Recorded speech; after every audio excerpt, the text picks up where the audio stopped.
or many more times destroyed, completely destroyed. There were no more beings on the earth, no animals, possibly no plants. And all that was destroyed must be rebuilt. And this rebuilding and this old experience that we have to labor out is why we decided to come down in a human body and go through the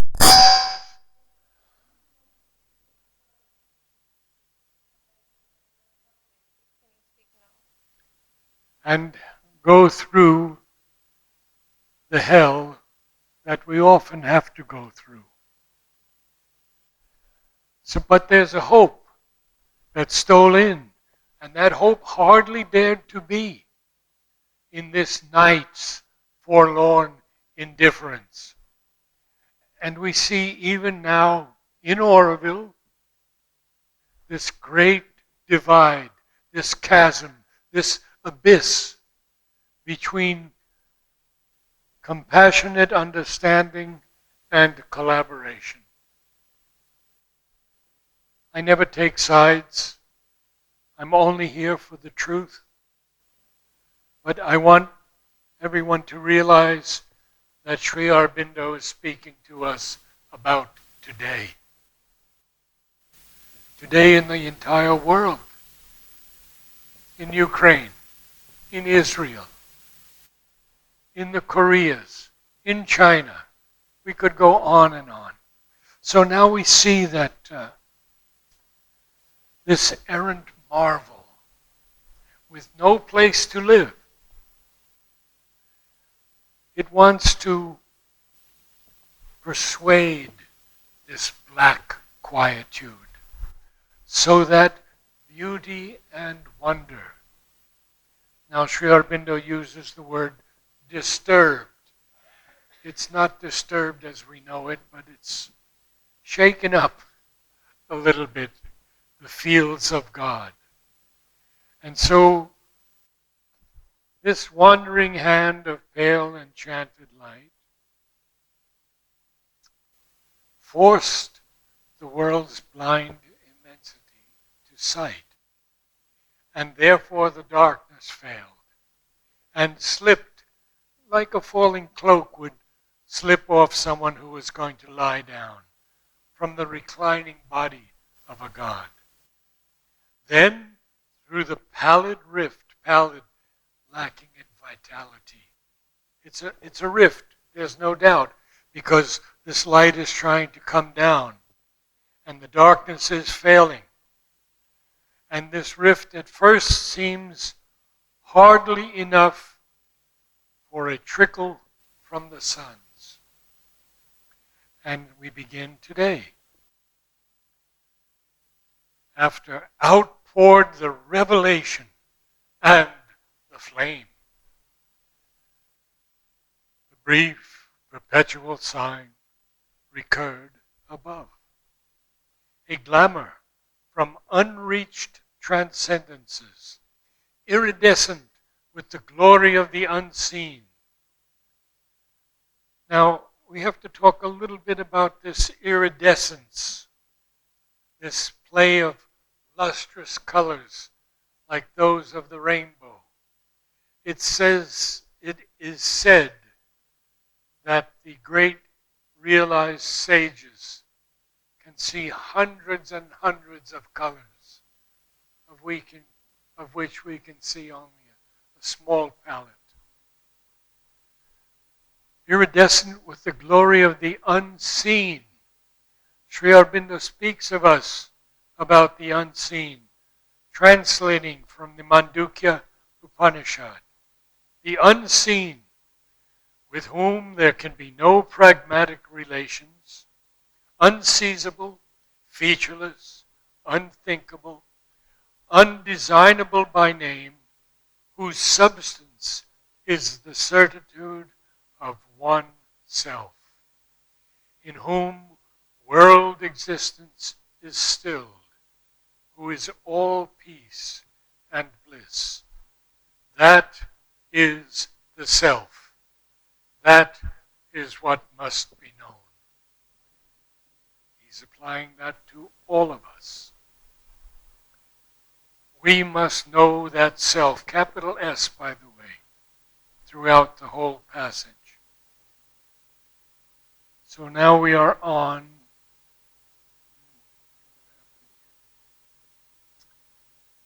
page 4. A message from the unknown, immortal light, ablaze upon creation's quivering edge. Dawn built her aura of magnificent hues and buried its seed of grandeur in the hours. There's a lot to say here. First of all, those of you who are with me every Thursday have heard me repeat these lines so many times, but I have to do it again. In the Life Divine, Sri Aurobindo says, light is primarily a spiritual manifestation of the divine reality, illuminative and creative. Material light is a subsequent representation or conversion of it into matter for the purposes of the material energy. And then in the hour of God, he writes this magnificent passage. Our sense, by its incapacity, has invented darkness. In truth, there is nothing but light. Only it is a power of light either above or below our poor human vision's limited range. For do not imagine that light is created by the suns. The suns are only physical concentrations of light, but the splendor they concentrate for us is self-born and everywhere. God is everywhere, and wherever God is, there is light. And lastly, from the Mother, the light is everywhere, the force is everywhere, and the world is so small. A couple of things that I haven't shared with you that I'd like to do. In his letters on yoga, he writes, there is a divine light that leans over the world and is not only a far-off, incommunicable luster. In his second letter, he writes to someone, the opening of the consciousness to the divine light and truth and presence is always the one important thing in the yoga. Ablaze upon creation's quivering edge, quivering, trembling. Dawn built her aura of magnificent hues. And today I'm going to read something that I haven't read before to you from his letters on yoga again. And he's writing to someone about another disciple. Quote, yet all the time the universal forces are pouring into him without his knowing it. He is aware only of thoughts, feelings, etc., that rise to the surface, and these he takes for his own. Really, they come from outside, in mind waves, vital waves, waves of feeling and sensation, which take particular form in him and rise to the surface after they have got inside. But they do not get into his body at once. He carries about with him an environmental consciousness, parentheses, called by the Theosophists the aura, into which they first enter. So this aura is the spiritual envelope that is around all of us. We cannot get ill at all unless it is somehow pierced or there's a gap made, a crack, and they can get in. If you can become conscious of this environmental self of yours, then you can catch the thought, passion, suggestion, or force of illness and prevent it from entering into you. If things in you are thrown out, they often do not go altogether, but take refuge in this environmental atmosphere. And from there, they try to get in again. Or they go to a distance outside, but linger on the outskirts, or even perhaps far off, waiting till they get an opportunity to attempt entrance. I feel this was very important that I share with you, because this aura, this envelope that's around us is not very wide, but it can be very strong and it can be strengthened. It's the nervous envelope, the aura. Dawn built her aura of magnificent hues and buried its seed of grandeur in the hours. So dawn has now buried its seed of grandeur in the hours. What's going to happen next? An instant's visitor, the Godhead shone.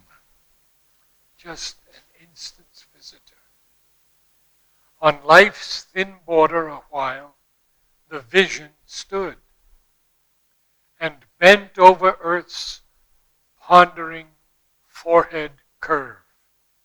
So we can see this description of earth, and we can understand the curve. When we get into Book 6, we'll see that Narad sings about this. But right now, it's a pondering curve, a curve that is deeply or seriously thoughtful. And this vision with a capital V,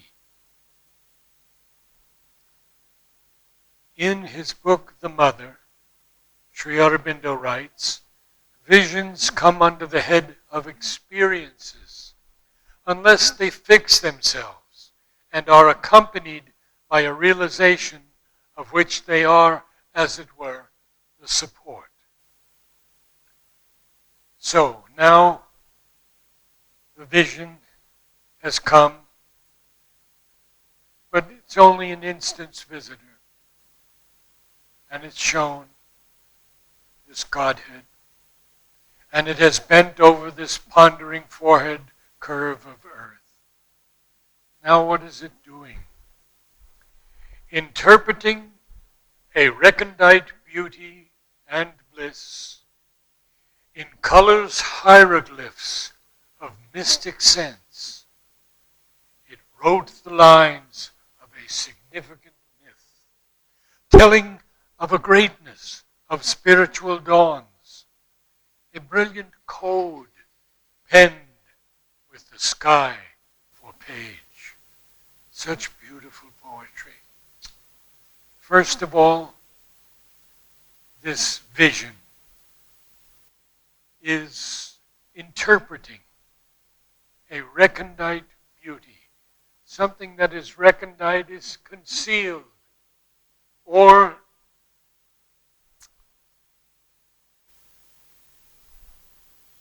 hidden difficult to penetrate.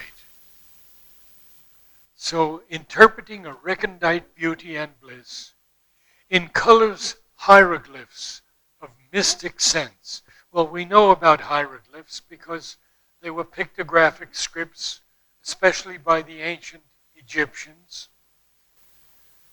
And Mother was there in Egypt in more than one incarnation. And she spoke to us once about someone that she knew there. Now, what did it do? Okay, it's bending over Earth's pondering forehead curve. It's bending over with these colorful hieroglyphs of mystic sense. And then it wrote the lines of a significant myth. Doing what? Telling of a greatness of spiritual dawns. And then this beautiful line, a brilliant code penned with the sky for page. Now he changes. And he says, almost that day, the Epiphany was disclosed. Now the Epiphany is a manifestation usually of a deity or the appearance of a deity, but it can also be an intuitive perception or insight into the reality or essential meaning of something. You can take it as you like. Almost that day, the Epiphany was disclosed, of which our thoughts and hopes are signal flares. What is a signal flare? Can someone tell me? What does Sri Aurobindo mean by signal flares?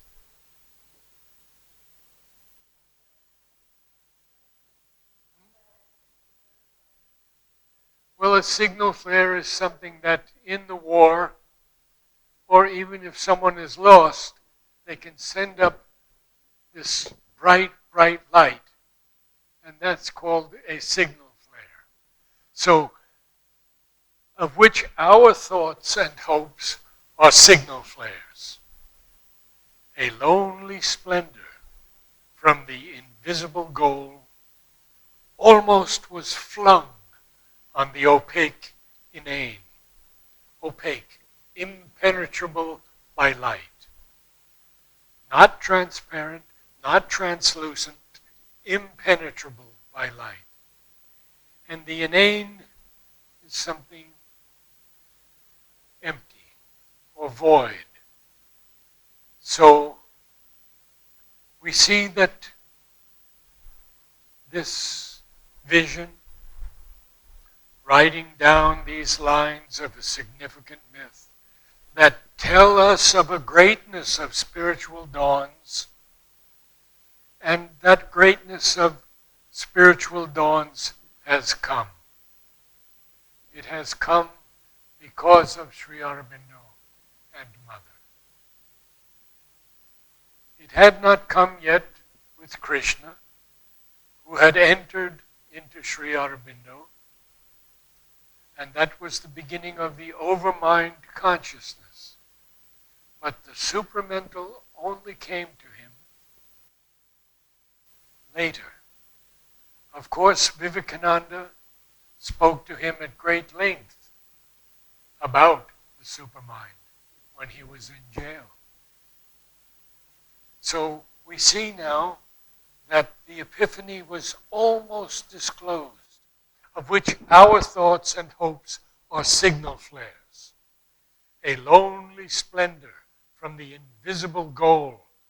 The invisible goal is still for us pretty much invisible. Almost was flung on the opaque inane. Once more, a tread perturbed the vacant vasts. These empty vasts.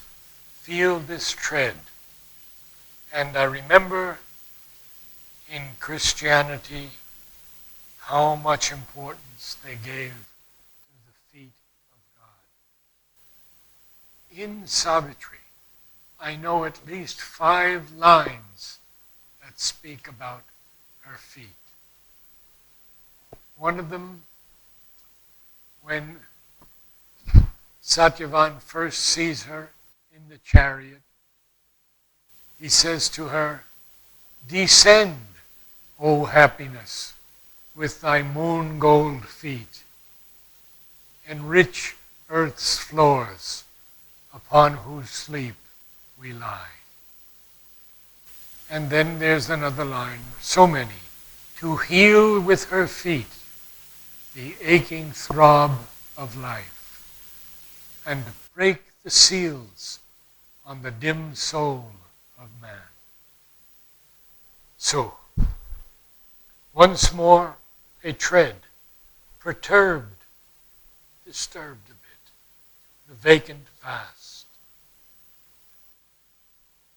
Infinity's center, and this is an incredible line, a face of rapturous calm, parted the eternal lids that open heaven. What's going to happen? A form from far beatitudes seemed too near. Ambassadress twixt eternity and change, the omniscient goddess leaned across the breadths that wrap the fated journeyings of the stars, and saw the spaces ready for her feet. A few things to share with you here, very important. This idea of the form. Sri Aurobindo tells us, by the way, it's capitalized, each form is a symbol of some divine power, vibhuti, concealed in it, and to the seeing eye, each finite carries in its own revelation, carries in it its own revelation of the infinite. An extraordinary statement. So each form is a symbol of some vibhuti that is concealed in the form, let's say in our bodies. And to the seeing eye, not these eyes that don't see anything, but the seeing eye that can perceive immediately and know immediately. He says each finite, we're all a finite, yet we carry in it its own revelation of the infinite.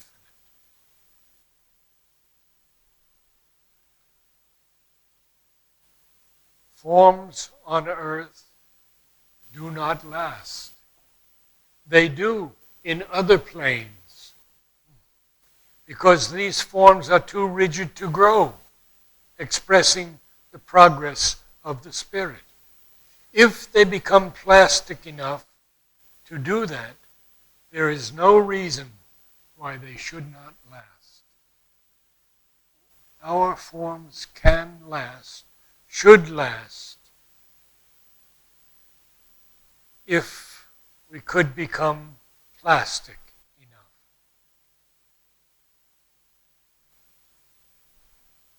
And here we get the first hint of the Divine Mother, ambassadress. So he uses the feminine. Ambassadress, twixt. Twixt is an old English word that means between. Very simply, that's all, a contraction of betwixt. Ambassadress, twixt eternity and change. So why did Sri Aurobindo not use betwixt and chose twixt? because the line has to be iambic pentameter. Ambassadress twixt eternity and change. So there's a 3-beat in there, and we have poetic terms for that, but it's not so important. The omniscient goddess leaned across the breadths. Sri Aurobindo from the Upanishads tells us the omniscient is not born, nor dies, nor has he come into being from anywhere, nor is he anyone. He is unborn. He is constant and eternal. He is the Ancient of Days, who is not slain in the slaying of the body.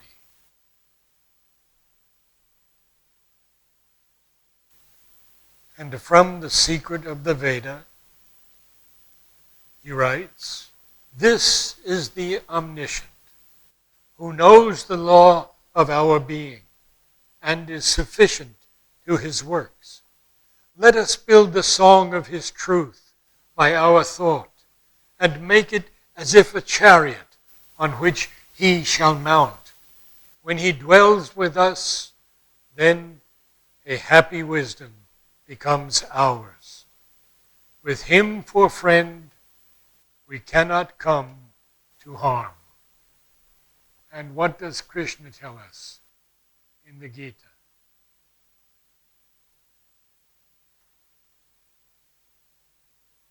He says to take refuge in him and no harm will come to us.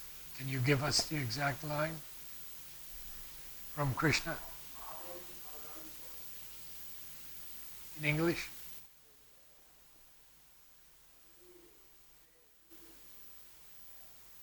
Only take refuge in me. Very good. So what happens? The omniscient goddess is leaning across the breadths. And what do those breadths do? That wrap the fated journeyings of the stars. And saw the spaces ready for her feet. Now, one asks, why did Sri Aurobindo and Mother come at this time, when the world seems to be in total chaos and in the control of falsehood and evil forces? Because the avatar always comes when there is a possibility of a leap in the evolution. And so they have come here, and we should be so grateful that we are here, alive now, in this atmosphere in which we cannot do anything but breathe the supramental presence. You go outside, you won't feel it so strongly, ever. You'll feel it, certainly. It's all throughout the world and throughout all the worlds. Already we have 10 planets recognized, and my friend tells me that each solar system has to have 12. And so there are 2 not yet discovered. So I think it's almost time, but I'll read a few more lines.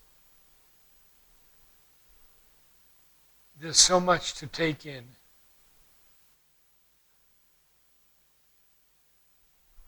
In his essays in philosophy and yoga, he says, "This is the great truth now dawning on the world, that will is the thing which moves the world, and that fate is merely a process by which will fulfills itself.